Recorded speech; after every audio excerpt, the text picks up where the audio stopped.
Taxation relief. ठीक, तो मैं बता दूं कि हम लोग यहाँ पे मेनली क्या करेंगे, क्वेश्चन आंसर करेंगे हम लोग यहाँ पे। अगर आपको प्रोविज़न नहीं आता हो तो कोई बात नहीं।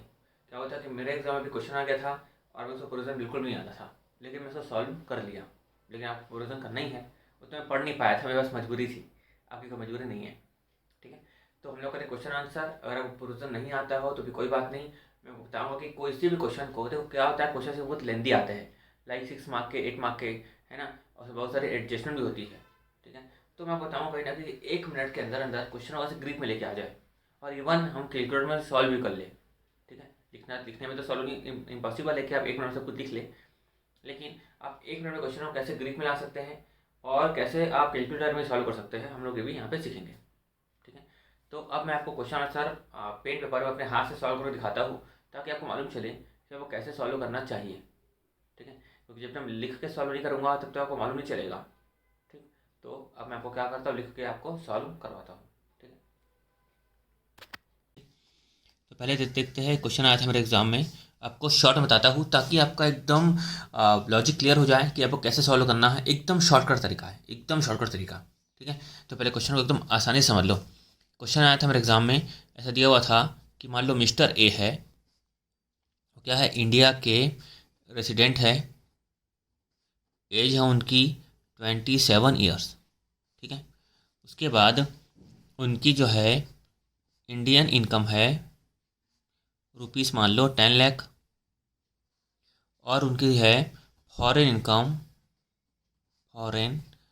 Income rupees 10 lakh.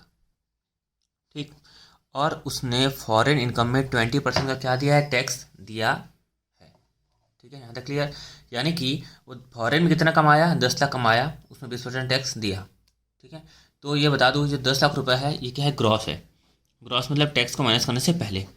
एग्जाम हमें बता देगा कि ये जो आपकी इनकम दी हुई है टैक्स के डिडक्ट होने के बाद की है कि पहले की है। ठीक है, अब टैक्स के डिडक्ट होने के बाद की इनकम दी हुई हो तो कैसे प्रोसीड करना है वो हम लोग आगे जब क्वेश्चन करेंगे तब समझेंगे। ठीक है, पहले इतना समझो, Indian income 10 lakh, foreign income 10 lakh, उस फॉरेन इनकम में टैक्स दे चुका है कितना, 20%, और इनकम क्या है यहाँ पे, ग्रॉस है। ठीक है, इतना टोटल कमाया, कितना, 10 लाख कमाया।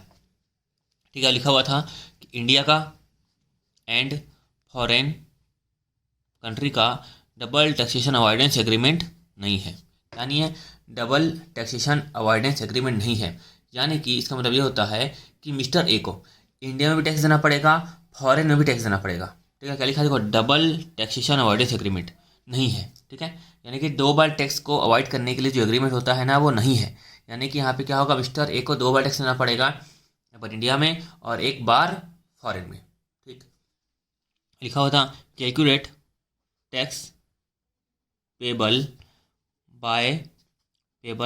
Bye mister A. ठीक है, अब बोल रहा था कि मिस्टर ए को कितना टैक्स देना पड़ेगा उसे कैलकुलेट करके बताओ। ठीक, देखो एक क्वेश्चन आया मेरे एग्जाम में, मेरे को बिल्कुल भी नहीं आता था, और मान लो कि आपको भी नहीं आता। ठीक है, अब देखो क्या हुआ था, मान लो आपका एग्जाम में आप सॉल्व किए हो, है ना, आपको लग रहा है कि क्वेश्चन को देख के लग रहा है कि 58 मार्क्स आ सकता है, और कैसे भी करके 6 मार्क के क्वेश्चन में 2 मार्क लेके आना है, तो आप क्या करते हैं, कुछ तो करते हैं ना, है ना, कुछ तो करते हैं, टाइम भी बचा हुआ है, कुछ तो करते हैं, क्या करते हैं, निकाल लेते टैक्स पेबल। ठीक है, अब क्या निकाल लेते डायरेक्ट, अब मालूम चल जाता है किसी नेट टैक्सेबल टोटल इनकम दी हुई है। ठीक है, कितनी दी हुई है, 10 लाख, तो 10 लाख कितनी दी है, 20 लाख दी हुई है। फिर आप क्या करते हैं, इस इनकम पे क्या निकालते हैं, टैक्स पेबल निकालते हैं, ये निकालते हैं। तो मैं भी ये किया एग्जाम हॉल में, मैं क्या क्या किया कि मेरे को साफ साफ दिख रहा था कि नेट टैक्सेबल टोटल इनकम कितनी है, 20 लाख है, मेरे को दिख रहा था साफ साफ। ठीक है, क्योंकि यहाँ पे कोई डिडक्शन वगैरह तो है नहीं, है ना, तो क्या होता कि जो भी टोटल इनकम होती है -6 एक डिडक्शन होती, फिर आता नेट टैक्सेबल टोटल इनकम, यहाँ पे दिख रहा था। उसमें क्या निकाल लिया, मैं टैक्स पेबल निकाल लिया। तो आप भी वही कीजिए। तो देखिए अब कैसे निकालेंगे हम लोग, एक बार शॉर्ट में बता देता हूँ कैसे निकालते हैं, एकदम शॉर्ट में। एज यहाँ पे अगर हो 0 से 59 और 60 से 79 और 80 ईयर और मोर, अगर किसी की एज हो, और इनकम हो 10 लाख तक की इनकम हो, कितने तक की इनकम हो, 10 लाख तक की क्या हो, इनकम हो। ठीक है, तो शुरू के 10 लाख इनकम में कितना कितना टैक्स देना है, पहले अगर एज 0 से 59 है तो 10 लाख इनकम में टैक्स देना है हम लोग को 1,12,500। ये कैसे निकला, स्लैब रेट से निकला, इतना तो आपको आता ही होगा। उसके बाद अगर 60 से 79 एज है तो कितना देना है, 10 लाख इनकम में टैक्स 1,10,000 देना है। और अगर एज 80 साल या उससे ज़्यादा है तो 10 लाख की इनकम में कितना टैक्स देना है, 1 लाख टैक्स देना है। यहाँ तक क्लियर। तो यहाँ पर मैं वही किया, देखो अब 20 लाख में टैक्स निकालना है तो कैसे निकालेंगे 20 लाख में टैक्स, 10 लाख की इनकम में तो टैक्स निकल जाएगा 1,12,500। क्यों निकलेगा इतना टैक्स, क्योंकि इसकी एज कहाँ पे फॉल कर रही है, 0 से 59 के बीच में इसकी एज है, यानी एज कितनी इसकी एज 27 ईयर्स की एज है। ठीक है, और बाकी जो बचता है, बाकी 10 लाख जो बैलेंस बचता है उसमें कितना देंगे अपन, 10 लाख से ऊपर का स्लैब रेट क्या होता है 30% का होता है। तो 10 लाख का 30% कितना हुआ, 3 लाख हुआ, यानी कि 3 लाख प्लस 1,12,500 कितना हुआ 412500 प्लस 4% यहाँ पे हो जाएगा सेस। कैलकुलेटर एक सेकेंड, हाँ तो देखो कितना हो जाएगा यहाँ पे 4,12,500 प्लस 4% एजुकेशन सेस का कितना आ गया यहाँ पे 4,29,000 और कर देंगे माइनस इक्वल टू कितना आ गया, एजुकेशन सेस कितना आ गया था 16,500। तो हम लोग को साफ साफ यहाँ पे दिख गया कि 20 लाख इनकम में कितना टैक्स निकला है यहाँ पे 4,29,000। ठीक है, अब देखो एग्जाम में मेरे साथ यही हुआ कि मेरे को मालूम था कि मेरे को कुछ आ नहीं रहा है, लेकिन मैं इतना तो कर सकता था कि नेट टैक्स और टोटल इनकम निकाला और टैक्स पेबल निकाल दिया। ठीक है, अब मैं बोला चलो कुछ दूसरा क्वेश्चन प्रोसीड किया जाए। तो जैसे ही दूसरा क्वेश्चन प्रोसीड कर रहा था मेरे दिमाग में अचानक आया कि यहाँ पर तो इसको टैक्स 2 बार लग रहा है। एक बार तो मिस्टर ए क्या है यहाँ पर रेसिडेंट है, तो उसके ऊपर पूरी ग्लोबल इनकम जो भी होगी उसके हैंड में टैक्सेबल होगी।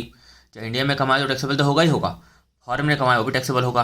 तो मैं देखा कि मिस्टर ए के ऊपर जो 20 लाख है ना, तो इसमें 10 लाख कहाँ का शामिल है, इंडिया का शामिल है, 10 लाख कहाँ का शामिल है, फॉरेन इनकम शामिल है ना।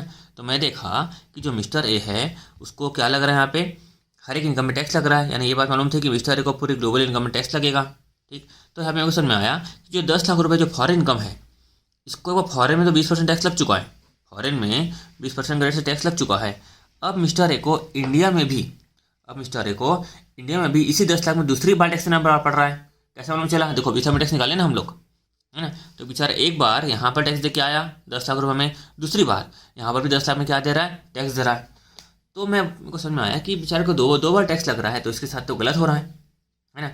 इसलिए चैप्टर आया हुआ है कि डबल टैक्सेशन रिलीफ। मेरे को ये मालूम था कि यहाँ पे कुछ रिलीफ मिलने वाली है, तो मेरे को समझ तो आ नहीं रहा था। तो मैं क्या किया मालूम है, हमें क्वेश्चन में क्या निकालने बोला था, calculate tax payable by mister A. तो मैं लिख दिया कि calculation of tax payable by mister A. ठीक है, यहाँ पे लिख दिया मैं टैक्स लायबिलिटी जो भी निकली, कितनी निकली यहाँ पे 4,29,000। मैं लेस कर दिया, कुछ रिलीफ तो मिलने वाली है तभी चैप्टर बना हुआ है। और मैं यहाँ पे आ गया टैक्स पेबल, और मैं यहाँ पे कुछ नहीं किया, छोड़ दिया। ठीक है, मैं कुछ नहीं किया। लेकिन फिर समझ में आया रिलीफ किसमें इसमें मिलनी चाहिए, इसमें कुछ रिलीफ तो मिलनी चाहिए। तो समझ में आया कि जो 10 लाख की जो इसके ऊपर इनकम हो रही है, 10 लाख की जो इनकम हो रही है इसमें इसको 2 बार टैक्स लग रहा है ना। एक बार लग रहा है फॉरेन में और एक बार उससे 10 लाख में लग रहा है इंडिया में। तो 10 लाख की इनकम में 2 बार टैक्स लग रहा है, तो इसको रिलीफ तो मिलनी चाहिए इस 10 लाख के ऊपर। ये बात मेरे को समझ में आ गई। ठीक है, इस इनकम में 10 लाख की इनकम में 2 बार टैक्स लग रहा है, तो उसमें रिलीफ मिलनी चाहिए। ये बात में क्लियर हो गई। एक बार फॉरेन में लग रहा है, वो इंडिया में लग रहा है। अब बात आती है कि कितने परसेंट से उसको रिलीफ मिले। ठीक है, कितने परसेंट से उसको रिलीफ मिले।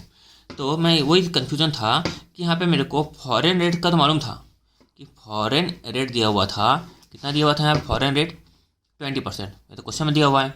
लेकिन मैं बोला कि और एक कौन सा रेट लूँ, तो मैं देखा कि इंडिया में टैक्स पटाया है, तो मैं क्यों ना इसका इंडियन टैक्स रेट भी ले लूँ। तो मैं ले लिया इंडियन टैक्स रेट, या फिर इसको हम लोग बोलेंगे एवरेज टैक्स रेट। ठीक है, कहीं ना कहीं एवरेज टैक्स रेट क्यों बोलेंगे, देखो क्या हो रहा था यहाँ पे कि 20 लाख की इनकम पे कितना टैक्स पटाया वो 4,29,000 का टैक्स दिया वो। ठीक, तो मैं क्या करूँगा यहाँ पे एवरेज रेट पर टैक्स निकालूंगा कि 20 लाख की इनकम में वो कितना टैक्स दिया है 4,29,000 का टैक्स दिया हुआ है। तो हमारा क्या निकल जाएगा, एवरेज रेट ऑफ टैक्स निकल जाएगा। तो 4,29,000 डिवाइडेड बाय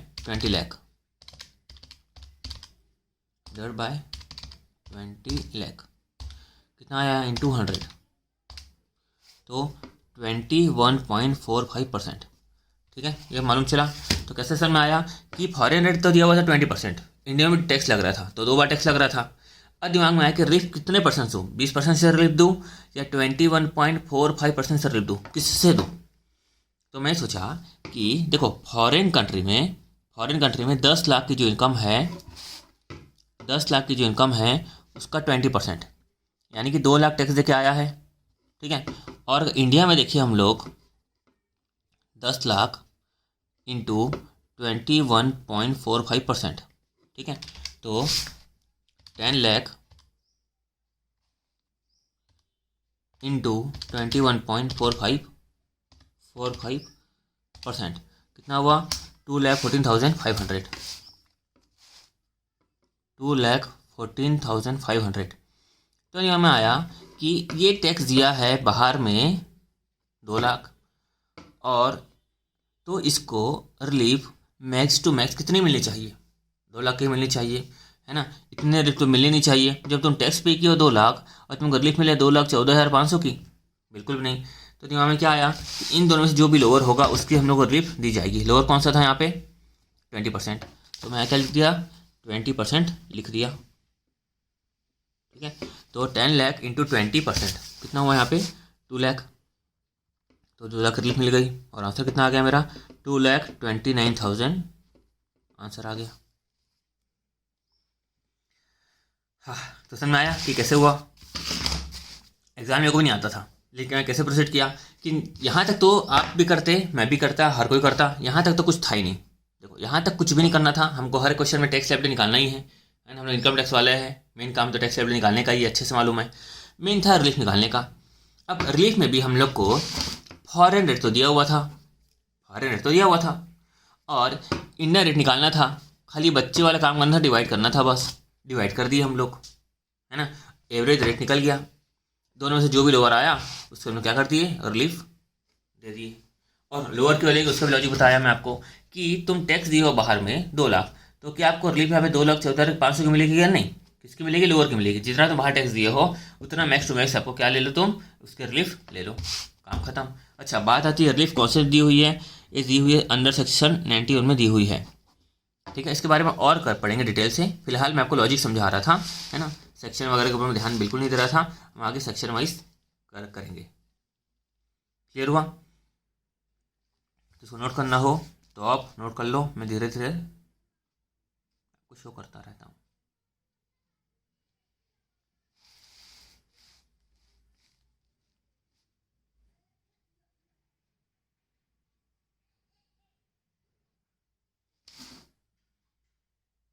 ठीक है, तो अब इसको पॉज करके नोट करते आना, मैं आप कराता हूँ आपको अगला क्वेश्चन।